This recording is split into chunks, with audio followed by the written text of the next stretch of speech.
The Front Row Show does not reflect the views of Utah State Athletics, or its affiliates.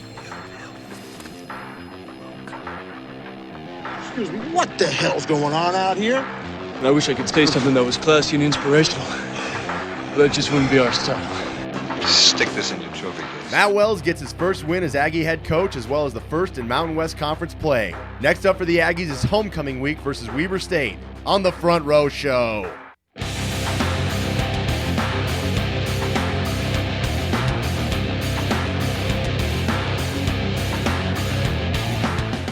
What is up, Aggie fans? Welcome back to the Front Row Show.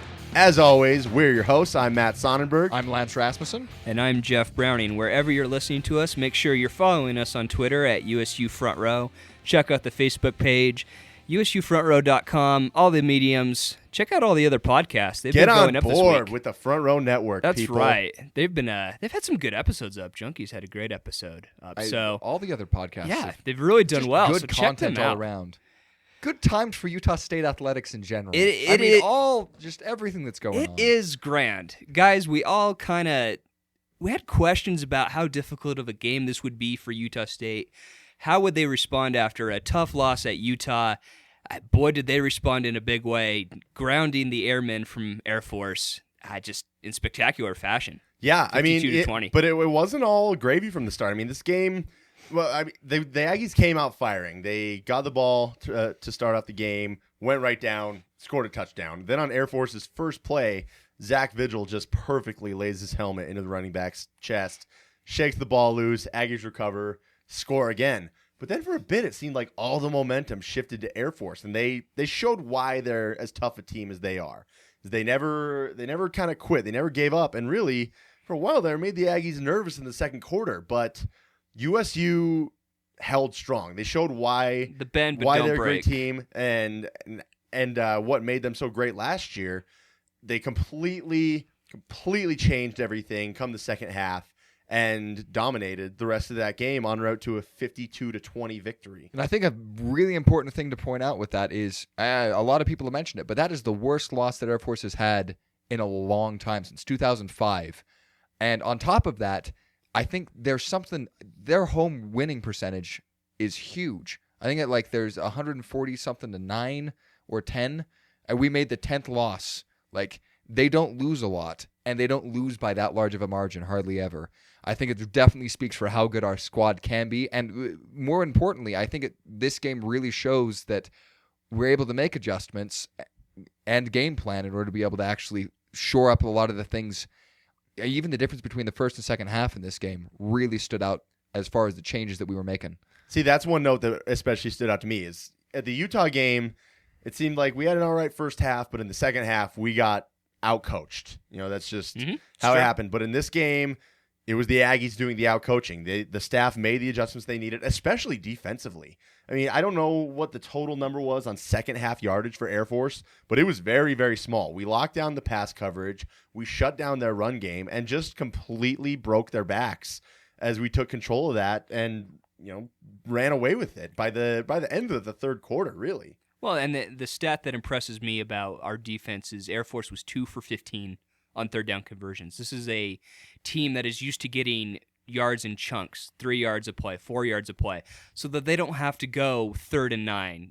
They're used to short yardage situations, and our defense really just created a lot of havoc and did not allow them to really gain any momentum. And when Air Force did have some plays, the defense had a bend but don't break mentality. I mean, Air Force had a couple drives, I believe in the first quarter, that resulted in field goals, but very easily could have ended in touchdowns. Could have changed the game drastically. Were it not for the drop passes. I mean, their receivers were dropping passes left and right. And this is why I say the game, the Aggies came out to that early lead, but then things got really shaky for USU. And I think most notably, there was an instance where Air Force had just gotten, I believe, their second field goal to make it 14-6. And then, USU, this was after a long drive for them. I think it was a little over 3 minutes. So the defense had gotten to work out, and then USU gets the ball. First play was the interception thrown by Chucky Keaton. And then Air Force goes on another drive of 4 minutes and 44 seconds. So our defense at this point is absolutely gassed. USU's offense finally comes back out on the field after a lengthy break for them, and there was a penalty that a lot of people were, angry about. But I tweeted to Eric Franson as my X Factor play of the game afterwards how important this was. It was the illegal snap penalty. And I think what it should have been was just a false start because it seemed like a couple guys weren't yet set when the ball was snapped. But this penalty comes after our defense has been on the field for a long, long time, and the offense had a one-play turnover. The refs spend a good 2.5, 3 minutes deliberating about what the actual call should be.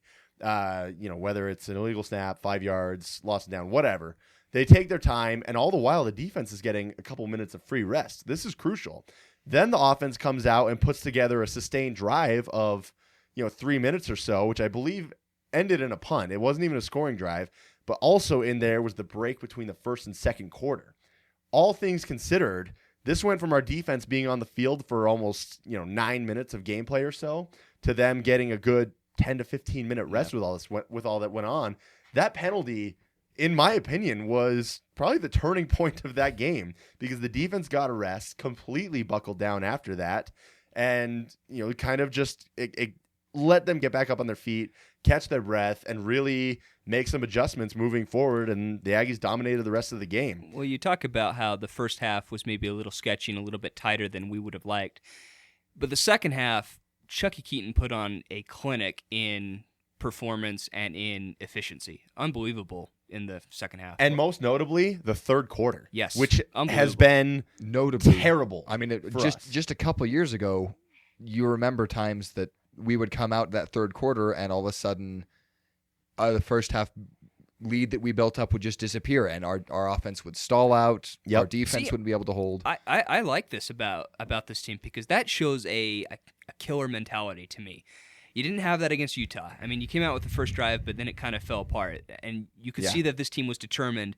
There was no way that they were going to let Air Force have any chance in this game. They came out and they stepped on their necks. And I'm pretty sure, going back to the third quarter, last season, I want to say it was through our first 6 or 7 games, with the exception of Southern Utah, the opening game of the season and an FCS opponent. In the rest of our first 7 games, I believe it was, our first offensive drive of the third quarter ended in either a turnover or a 3-and-out. Yeah. It was very, very bad. And then we discovered the screen pass yeah. off the side that ended up going into we were scoring on touchdowns. But yeah, no, it's a bad situation to be in. And the fact is we've been able to shore that up. I would much rather be a good second half team and be able to come in and make those adjustments. Yes. Kind of last thoughts on this game, wrapping it up. We look ahead to Weburn, our next segment. Are you more concerned about what you saw with the secondary, or are you more encouraged with what you saw with the offense? I'm a mix of both. I think for the offense to put up the kind of points they did against a team as tough as Air Force really speaks to their caliber. The receivers were great once again. Balanced, 12. They were very different receivers. 10. Very 10. good. I think 10. I swear it was 12. I actually think it was 12. 12? 12 different receivers? Let's you can check that let's one. fact check it real that quick. for me. But regardless, a handful of guys. Let's see. 1, 2, 3, 4, 5, 6, 7, 8, 9, 10. It was 10. Fail. Lance is on it. But, I mean, still, Travis Van Loon with another great game. 6 catches for 70 yards and a touchdown. Brandon Swindle has 5 catches for 63 yards. JoJo Natson, 5 for 41. Travis Reynolds getting in there with 4 catches, 59 yards and a touchdown. Joe Hill had a very, very nice catch in the corner of the end zone. Beautiful touchdown catch. Say what you will about his lack of breaking off big runs so far.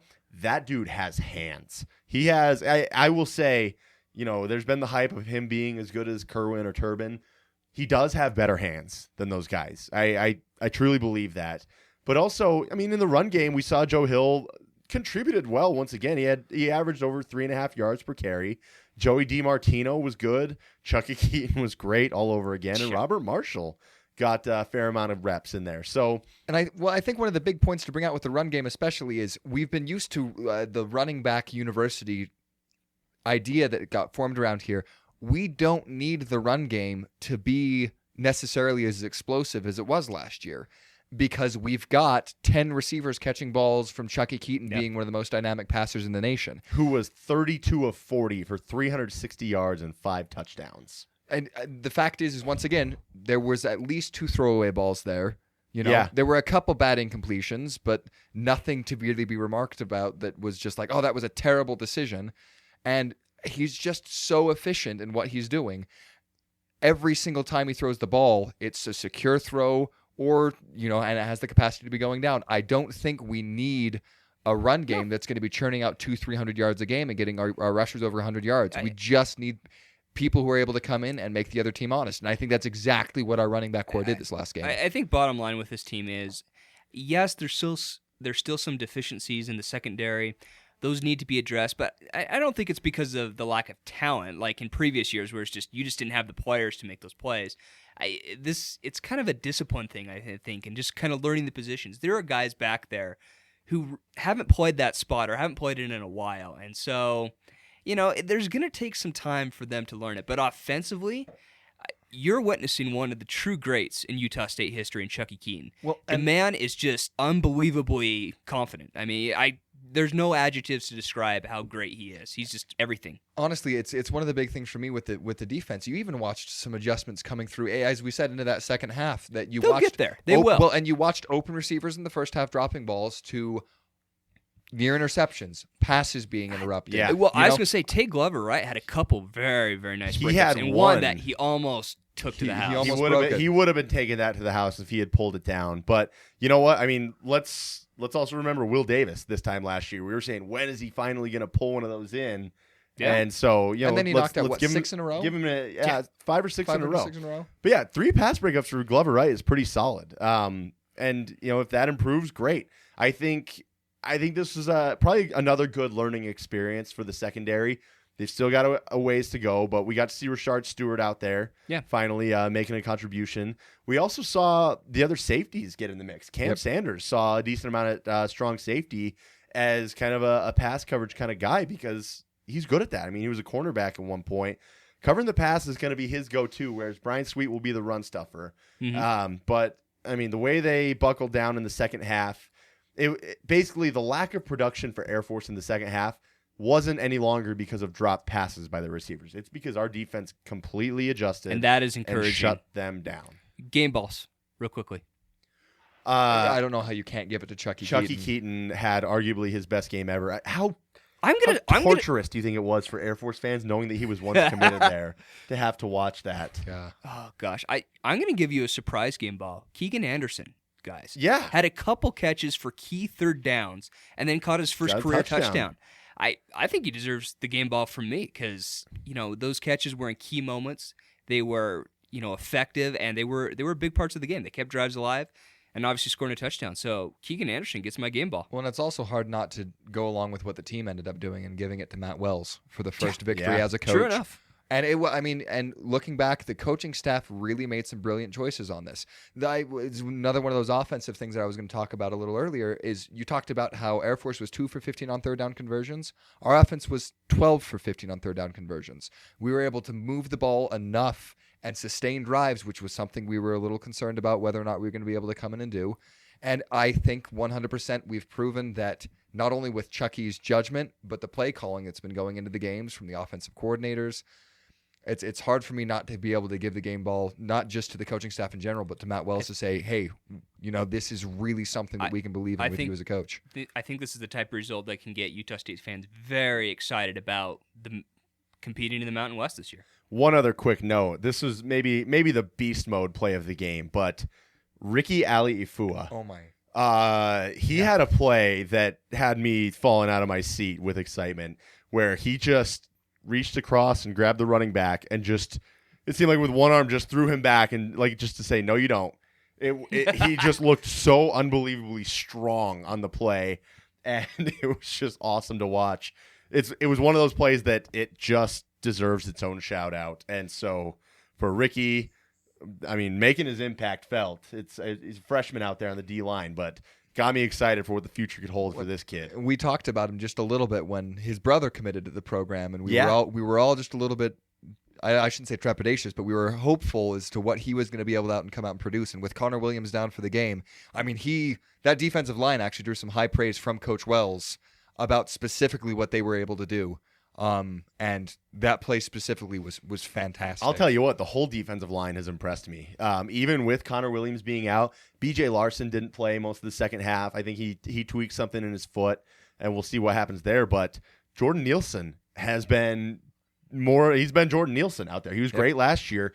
And Paul Piocala has been very good on the other defensive end. I mean, these guys are filling in very well, and because of the starters being out, you're seeing guys like Ricky Aliafiua coming in and doing very well. So it's encouraging to see the depth and the adjustments being made, that these guys are capable of making them too, and understanding what needs to be done. Very encouraging from what I saw from this football team. I still have a few concerns, mainly with the defensive secondary, considering the passing teams we're going to go against. But, I mean, as far as a first step, especially getting that first win in Mountain West Conference play, that's huge.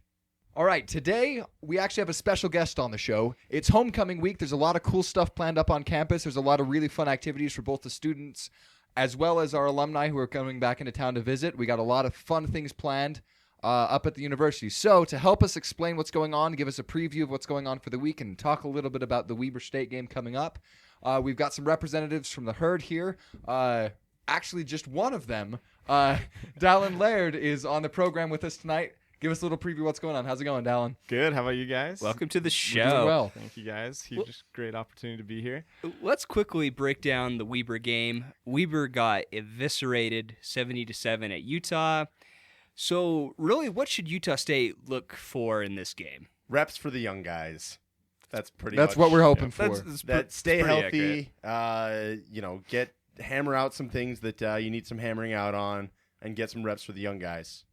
Technically, I also called it Kyler Fackrell is going to be receiving a fade pass to the end zone this You week. did call that. So you did call that this game. I have to hold to my word on that one. Is there any chance that Utah State scores 70 points, or do you think they'll let off the horses a little earlier? I think a lot of that kind of depends on Kelvin Lee. He looked to be the guy getting carries in garbage time again against Air Force. And, if he's getting out there and is able to break away from guys, really show off his speed in the open field, who knows? I mean, I think the Aggies are going to start running the ball probably up the middle a whole lot. And it's as we should. Just a matter of if Weber State can stop that. I mean, you can't just completely take a knee and let the game end. You still got to give these young guys reps to do what they need to do, especially for the offensive linemen who need to get out there and really get a feel for things. So I'm not ruling it out, but I'm saying doubtful that we hang 70. I think you'll probably see us hit the 40s or 50s by the end of the game. And Probably, the most important thing I think at this point is get our defensive mindset in the secondary, get them some more additional reps, working things through, and then offensively get some of the young blood in there and really see what they can handle against an opponent who we're not too worried about anyone individually on their team giving us fits. Yeah, I think truly the biggest question on Utah State fans' minds about this game isn't even about the game. It's about what we're going to see from the crowd. So, Dallin, what do you got for us from the Herd? What can we expect for the first home game? No, it's going to be packed. The students are way excited finally for a home game. Being the homecoming game, a little weird being our first game, but nonetheless, we got a lot of great stuff going on. Got the Stampede going through campus, picking up all the people that live on campus, going through the dorms and stuff, getting people excited together, bringing them down so they can wait in line if they aren't there already, or coming out to the tailgate area and having a good time there. So what time is that going down? That will be going on starting at 3 o'clock at the Living Learning Community, making our way around campus, coming down 10th North a little after 4 o'clock. What's the route you're taking, just so people can plan on being in the right spot at the right time? Yeah, we're doing the LLC at 3 o'clock, followed by South Campus at 3:15. 3:30 we'll be hitting up Middle Campus by the towers. 3:45 we'll be over by Snow Hall in that area. 4 o'clock also going through Aggie Village and the married student housing, and then coming down 10th North immediately after that. What kind of I'm always eager to know what kind of noisemakers you got out there, because when people hear a racket outside and then see a massive crowd, it kind of really grabs their attention. So what can people expect to listen for out there outside of just a bunch of screaming Aggies? We actually found out we have drums. Okay. Excellent. Nice. So we have Excellent. drums, and there's a bagpipe club on campus. There we and go. They're going to be walking through the whole thing? We are in This has contact been with talked them, about and for a this while now, though, the bagpipes. It's looking good.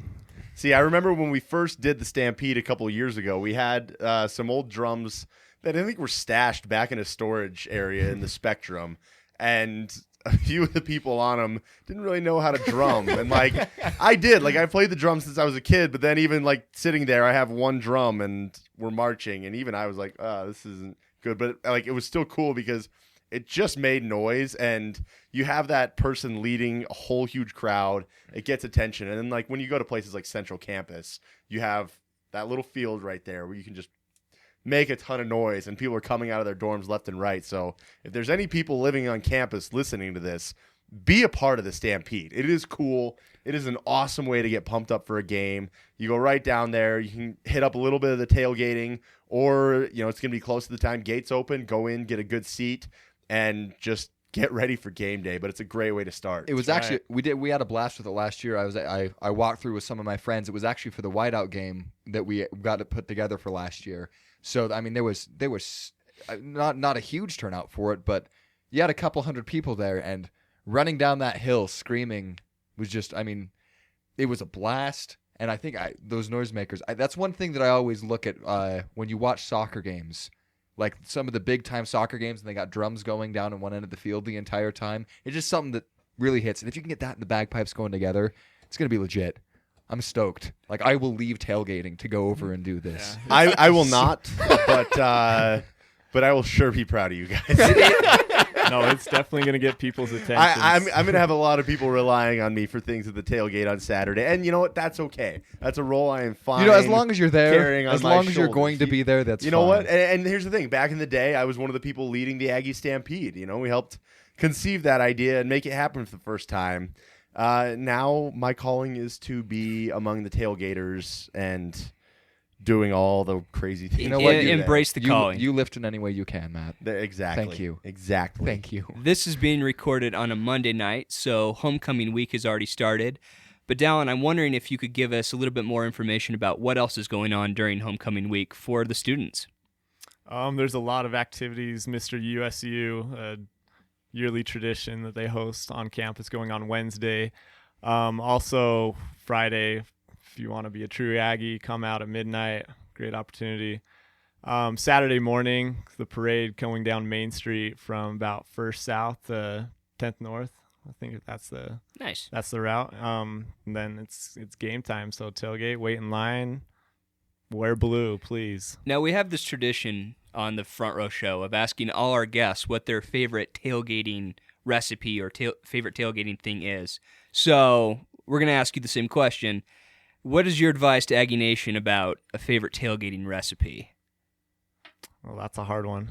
I'd say just keep it simple. I'm a fan of the traditional hot dog hamburger thing. Nice. Keeping it easy. Nice. And then going into game time and going crazy. Cool stuff. That's good, because a lot of people, when they're tailgating, they drink stuff that makes complex food a little bit more difficult to prepare. And so with those in mind, I mean, you can keep an eye on a hot dog or a burger. On the grill. And so for many people, that's good. That's great. And I mean, I'm on board, man. Yeah, that's my favorite. Plus, I'm from Chicago. Yeah, I love hot dogs. Yeah. True enough. Dallin, do you have a prediction for this game? We all think it's going to be a blowout. What are your thoughts? I'll go 52-7. 52-7. It's one of those games that we have to play. We should win, but also at the same time, one of those games you hope no one gets injured. Staying healthy this season as we move into bigger games. Okay, and then one more question. Breakout star for the game. Someone who has, who do you think is going to take the game ball for the game away? If we're giving it to one player on the team. That's tough. I would say Robert Marshall. Okay. Coming in, can make a lot of big plays. Okay. All right. I dig it. If our fans, our listeners want to get a hold of you or have a suggestion for the herd or something, what's the best way they can do that? The best way to reach us, you can message us on Facebook, follow us there, on Twitter, or just herd@aggiemail.usu.edu. We check that often. So Cool. All right. Well, Dallin, thanks for joining us tonight on the Front Row Show, and make sure to thanks, stop guys. by again sometime. Will do, for sure. Thank you very much. All right, fans, it's time for my favorite part of the program, where you tweet in and we answer. This is the tweet sheet. Andrew Sproul tweets in, he says, How do we like the news on the record amount of season ticket sales? It's awesome. That's exactly what it should be. Well, and a lot of people want to nitpick and go, "Oh, it's not as much as we were hoping for." But the fact is, it's up. It's the record and it's amount. up, and it's the record amount that we have ever had behind a Utah State squad. We didn't break the record by enough. The fact is Romney is going to be rocking for this entire season, and we've got a product worth seeing, more than worth seeing. I'm just stoked that there are this many people who are willing to not only just say, I'm going to buy tickets, but I'm going to buy all the tickets. Not to mention, one other thing you can't overlook is that we haven't had our first home game yet, so there's still going to be a lot more season ticket sales probably this week.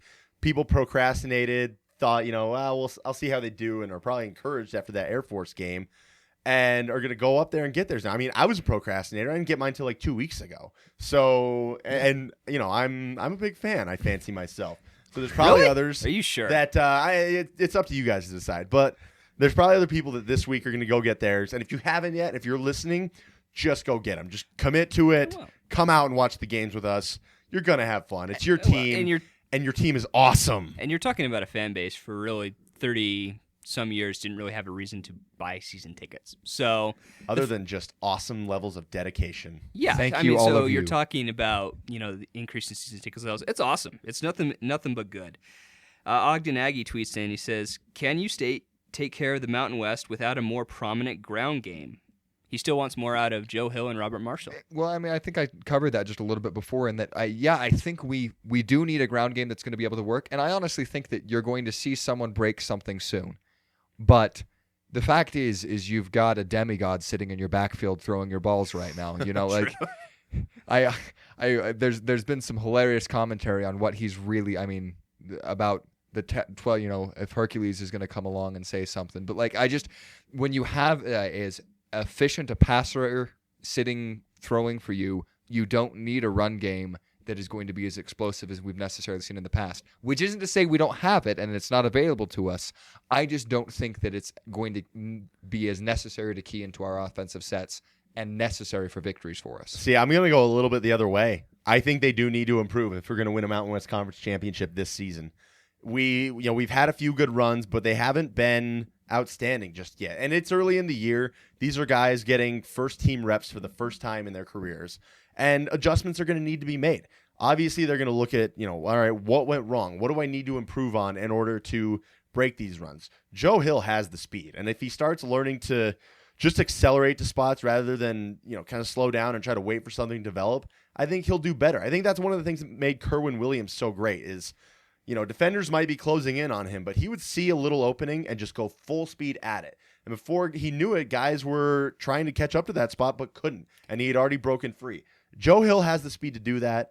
It's a matter of having the acceleration and really just the commitment to see it, recognize that if I go here, those guys aren't going to be able to change their angle and catch up to me.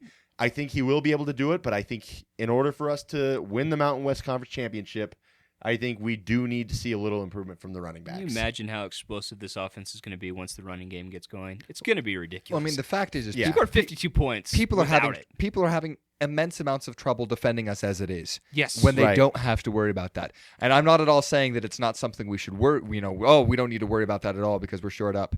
But our offense is lethal right now as it is. True. I have no idea what teams are going to do against us if we start popping 10, 15, 20-yard runs. It's going to be scary. Garrett Brinkerhoff tweets in, how do we clean up all the penalties? I wish I could tell you. I think, review film, see where you went wrong, but also, there was a few calls in the Utah game that were really iffy. I don't think it cost us the game, but there was a few that were iffy. And at the Air Force game, there were some that it blew my mind that they called. The pass interference on Cam Sanders over the middle, I thought was absolutely horrible. I thought he made a great defensive play, and that should have been just a clean breakup. And then the holding in the end zone on that same drive, I just didn't see it. It was terrible officiating in that regard. And while I did say the refs bailed us out with that whole illegal snap call and took forever and gave our defense a rest, what goes around comes around. But there were a few really iffy calls. Let's just hope this has been an anomaly for 2 games rather than the trend. Tim Hansen tweets in, I hope he's joking with this question. He says, which USU shirt am I supposed to wear to the game this week? Your game day shirt. Blue. It's Blue. blue. Be in blue it this says week. Utah State Aggies. It's got a 1 on the front, and on the back it says it's not crazy. It's game day. Brett tweets in, can we legally lock the gate to keep all the fans in? He gets the feeling that people will start to leave after the third quarter of this game. That's normal. I obviously legally we can't. We could stick me by the exit and have me look threatening. But then I'd have to miss the game, and that's just going to agitate me, which Would make you look more threatening. I guess that's true. So the main point is stay till the end, or at least stay till just stay till the end. I mean, the young guys, you'll get to see them. You'll get a taste of what's coming in the future for this football team, and you'll just be a better fan because of it. There's nowhere that important to be that you need to get to when everyone else is still at the stadium. Well, my thing is, we were so bad for so long. Why wouldn't you want to stay and enjoy every single moment of good Utah State football? And the fact, why not? Yeah. And the big thing for me is I hope the game's at the point where people go, well, I don't need to stay for the second half. I hope they all stay. But, that's what we're expecting out of the game. And the fact is that's some of the funnest football to watch, is when you can watch and go, all right, let's see who's going to break a 70-yard pass catch this time for a touchdown. Yep. Our very own front rower, Josh McDonald, tweets in, yay, Wells said that perhaps Connor Williams will be back for the USC game. How concerned should Aggie fans be if he is out against USC? I think a little concerned, but like we mentioned earlier, the defensive line has been very good. Not just the top of the unit, but Jordan Nielsen, Paul Piocala, Ricky Aliafua, all playing very well so far. and against a good Air Force team. Yeah. So obviously, if you can have Williams, that's great. You're going to be better for it. And I think Wells said something along the lines that he could probably go against Weber State, but they're going to hold him out as a precaution. It seems like this is gamesmanship a little bit on his part. Why put him in there against Weber if it's a risk at all? Take precautionary measures when you can. And this is one of those opportunities where you can take a precautionary measure and keep him out of a game when you don't necessarily need him. Have him get ready for USC. Who knows? They could be just saying, hey, look, go study every bit of film you have on USC and just be ready to exploit everything you can USC find. looks terrible. Well, they do. The fact is they're unorganized at this point. I think there's a lack of really direction in what they're doing. They just announced a starting quarterback for the season today. It's no surprise with who their coach is. The fact is the real question is if they're going to be able to get themselves together in time for our game or not. And I think we could go down there. We're still going to see a stiff game, but one would hope that Connor Williams could be back in time for that. And I would love it if he spent 2 weeks just studying film on how to get around people on that line, because they've got an inexperienced quarterback and a lot of quarterback controversy. That's already a seed planted for discord. If I can call Connor Williams another seed of discord, I think I can take that. If he can just be a key to getting in that the quarterback's head there, I'm excited to see what we can do against them. Kyle Haywood of USU Junkies, check out his podcast on the Front Row Network. He says, after 2 weeks, who is the scarier matchup, USC or San Jose State, and which of those wins would be bigger for Utah State? I think for the second question, USC would be bigger. They would be. Just because that does so much for your national profile. Everyone knows USC. Everyone, who is being recruited there, every 5-star recruit, every 4-star recruit is getting letters from USC, and a lot of those guys are still going there. Terrible as they've played last year and so far this year, they still are pulling in crazy recruiting classes. And if you are the team that came in and punched them in the mouth, especially if you're an up-and-comer like Utah State, and suddenly people see, wait a minute, they won 11 games last year, and they just beat USC this year after a coaching change. It matters. That train's still rolling. I want to be a part of that. I think that holds a lot more impact in the bigger picture. And the fact it's going to be nationally televised. Right. We just got some news today that it's going to be maybe on a mainstream network. Possibly if not, on ABC. Possibly on ABC nationwide, if not mirrored on some locations. That's a ton of exposure. And that's actually something Matt Wells has talked about. Is one of the reasons for success in our recruiting and what we've been able to do is our performance on national television, what people have been able to see. I think that, from an exposure point of view, cannot be overrated. So which matchup is scarier, though? Right now, San Jose State. USC looks awful. Look, we've all kind of felt if a team is going to beat us, they're going to beat us by throwing the ball. That's been our weakness so far. That's how Utah beat us. USC couldn't get anything done against Washington State, who has been pretty much the I mean, outside of Colorado the last 2 years, they've been the doormat of the Pac-12.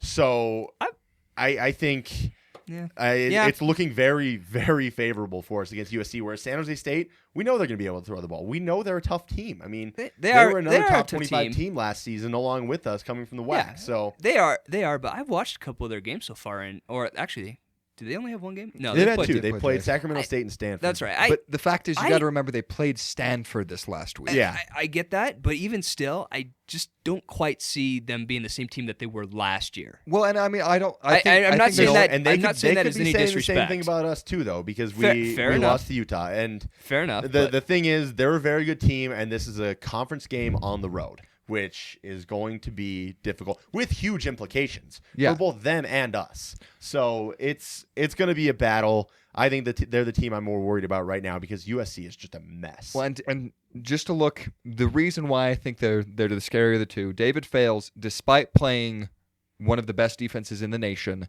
the 5th-ranked team in the nation, was still 29 for 43 for 216 yards. I mean, he can lay it out through the air. They weren't able to put it in the end zone as much as they wanted to, but I mean, if our fears for this season are what's going to be able to happen when our secondary really gets tested, that's the scary of the two games. That being said, I think we've got a good shot in both of them. It's going to be if anything, it's just going to be good all around football to watch. We had several questions about the defensive secondary again for the second week in a row. So, guys, what's really going on with the defensive secondary, and what can really be done to fix it? You know, I think one thing we saw was the Cam Sanders getting some snaps against Air Force. You know, he'll still be able to stop the run a little bit, but he'll also be better in pass coverage than Brian Sweet. I think both those guys are very good football players who bring great traits to the table. I think we might see, you know, a little bit of changing of personnel in certain situations. But at the same time, I think some of it's just experience. You got to get those guys a little bit of experience. Mo Alexander, you know, statistically has had a couple of very good games. He just got to get better at covering the pass. And look, another team had a first half where they kind of exposed our pass coverage, but you know, we made adjustments. We made adjustments and shut that down. And now we have more film of where we went wrong. So it's one of those things where continue to get better, and you know, let's hope that this personnel plays to the level we know that where we think they're capable of. If not, you know, there's going to be other guys probably fighting for a chance. I mean, guys in practice might see this as an opportunity to really give. I mean, hopefully they're giving maximum effort, but maybe do work a little harder, study a little more film, do more things they have to do to try and get those reps and get themselves on the field to help the team out. I feel like the secondary, I agree. I think it's more a situation of experience. I think you have guys who are capable of making the plays. I mean, you look at last year where we think of this defense as this amazing shutdown defense. I mean, San Jose racked up over 450 yards passing. La Tech got over 400 yards passing on us. So, I mean, even last year, the secondary gave up big plays, but the defense had the bend but don't break mentality. Well, I agree that it is a concern, and I'm not disparaging that. I'm just saying I think the guys can do it. I think it's just a matter of getting the experience because you have new starters, and that matters. I mean, it takes some time. And on top of that, we have one of the best rush defenses in the nation right now. Against a rush-heavy offense. We held them to 162 yards, was it? As far as rushing goes, that is incredible against an Air Force squad. Our ability, unbelievable. I mean, the fact is people are looking at it going, our defense is nowhere close to where it was last year. That's not true. Yes, we are close to where we were last year. We have a couple positions that are a little weaker, or at least haven't shown to be as good, as much of a strength, but I really think that we've got something special on this defense. I feel the feather in the cap, though, is Kendrick Shaver. The guy's a great coach, and he won't let this defensive secondary be the weak link that cost Utah State a championship. He just won't let it happen. He's too good of a coach, and Matt Wells is too good of a coach. So it's a concern, yes, but you know, give it time, and it will be solved because you know I think the guys are in place that can make the plays. Thanks everyone for tweeting your question in, and as always, make sure you tweet them in any time of the week at USU Front Row on Twitter. #TweetSheet. All right, Aggie fans, we've haven't really had an arms around moment of the week for the last couple weeks. There's been some amazing stuff. I've watched people supporting the team, talking about it. We've had some people sharing their experiences. But for this week for homecoming, we've saved something a little special. So we're going to introduce a new contest for the week. We're going to call it Arms Around an Aggie Week, which is we want you guys to hit social media in every way possible, whether on Facebook, on Twitter, on Instagram, and we want you to send pictures of you with your arms around one of our student athletes, whether it's on the football, basketball team, gymnastics, golf, tennis, soccer, any of them. Get as many pictures as you can and hashtag on whatever media you're using, Arms Around an Aggie. Throw that out, and we're going to have some special prizes out there for the fan who gets the most pictures with the team. Now, this has to be your arms one at a time around an athlete. It doesn't count if you've got 30 athletes behind you and your arm on one of them. I need an individual picture with you with every single one of those athletes. One entry per picture. May the best man win. Let's go out. I think this is a real cool opportunity for us to be able to show how much our arms around them. Give us and say, hey guys, stop them in the middle of when they're walking to classes unless they're in a hurry. Don't make them late. But stop them. Say, hey, this is, take the quick shot, give your phone to someone, do whatever you got to do, get the pictures in, hashtag Arms Around an Aggie. Let's see who can get the most pictures taken. The other cool thing is you can actually go in and peruse, see who's getting pictures with which athletes. This is a hashtag everyone's going to be able to look at. Let's step up and show our student athletes that we have our arms around them for homecoming week. Contest underway. Make it happen. All right, Aggie fans, this is the segment where we get to toss the mic to one of our own to let them just ramble on, talk about something that's been either bothering them or that they're especially passionate about. So for this week's rant, we're going to throw the mic over to Matt Sonnenberg. Let's hear what you have to say, Matt. It's the rant. I'm as mad as hell, and I'm not going to take this anymore. All right. Thank you, Lance. This week's rant is a little bit of a rant and a little bit of an announcement. See, there's been a common complaint over the years among both students and alumni about the lack of volume and involvement in the alumni sections of Romney Stadium. There's not as many people wanting to stay rowdy at games as they were while students at USU. You get older, you have wives, you have kids at the game. There's other people around you that you don't want to necessarily disturb or make uncomfortable. And in many ways, that's understandable. But at the same time, this is college football, and this team needs us and needs everyone to be at their best. But there's been a problem. See, you have a lot of fans that want to be rowdy and loud at the games, but the people around them are a little bit put off by that. So what we want to do is we want to make something where all these rowdy, diehard alumni can gather in the same area of the stadium to maximize that involvement and cultivate an atmosphere of rowdiness and noise among us old guys. That's why I'm introducing something that me and a couple of old, very good friends of mine came up with a while back that we're calling the dark side. What we're going to do is every game, we're going to have a crew of us. It's going to be started off by all of us guys that rocked the front row of Section F at the Spectrum a few years back. The people that, helped us start the I Believe chant, the winning team, losing team chant, that, those glory days of the Spectrum that we all had a blast with. We're going to be setting up shop in the southeast corner of general admission, right to the side of the student section where that comes to an end. And what we're going to do is we're going to stand. We're going to be loud. We're going to be rowdy. It's going to be basically an extension of the game day experience as a student. Only we're going to be old. We're going to be a little bit older. Maybe our knees will hurt, but we're going to be out there absolutely losing our minds the way we should be at college football games. So if you're out there and you have a section that you like sitting in, but the people around there don't really like you being as rowdy, join the dark side. Come over with us because we will bring you in. We will put our arms around you as a part of Aggie Nation, and we will be loud, and we will, in many ways, hopefully set a standard to even challenge the students to be better and lead the way in Romney Stadium. And it's not just at the game. We're going to be out there tailgating. We're going to be doing game day right. We're going to be eating great food and drinking great beverages. Maybe there will even be some bad words flowing around or flying around out there. So hopefully you're not easily offended because that's rowdiness. That's college football. We'll obviously try and keep it clean, but just be warned that that's what you'll be getting into. But I tell you what, if you come and you're loud and you cheer on the Aggies and you know football, you're going to fit right in with everyone. So come on out, join the dark side. Don't be ashamed of being loud and rowdy at games because there's no reason that you should be held down by that.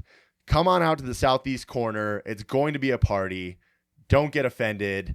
Just make it an absolute living hell for visiting teams like we should be at Romney Stadium and cheer on your Aggies with the dark side. Yes. All right, students, you just got called out. Not called out, but the fact is I grew up in Logan. I've been going to games for my entire life.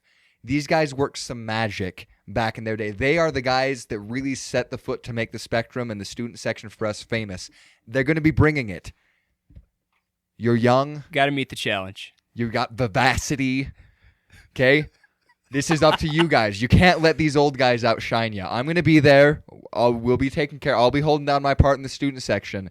But the fact is this can do nothing but up the game. I'm so excited. And look, all we need to do, students, alumni, rowdy, tame, let's all put our arms around each other and raise our volume for the Aggies. I have to work. I can't cheer. Sad. That's all right. You're going to have to cheer I will loud pick for... up Thank you. that slack. And you know what? If people want to come out and just talk to us, meet the crew, coming out to our tailgate, we're going to be over in the part. I guess that's going to be the main tailgating area of the parking lot in the northwest corner. That's where we are. You'll see us. We'll be the kids partying our butts off. But hey, that's what part of what makes it rowdy. So come on out, join the dark side.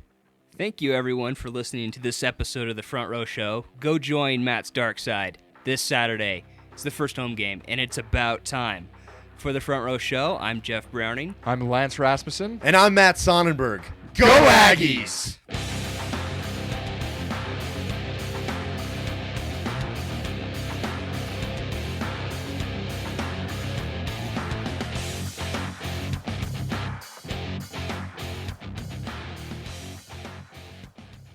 Foff says hey up? man, you, but with a nice inflection. Hey Aggie fans, thanks again for listening to this episode of the Front Row Show. Be sure to download all our archived episodes on iTunes, follow us on Twitter at USU Front Row, like our page on Facebook at facebook.com/USU Front Row, and subscribe to us on our new YouTube channel at youtube.com/USU Front Row. Go Aggies!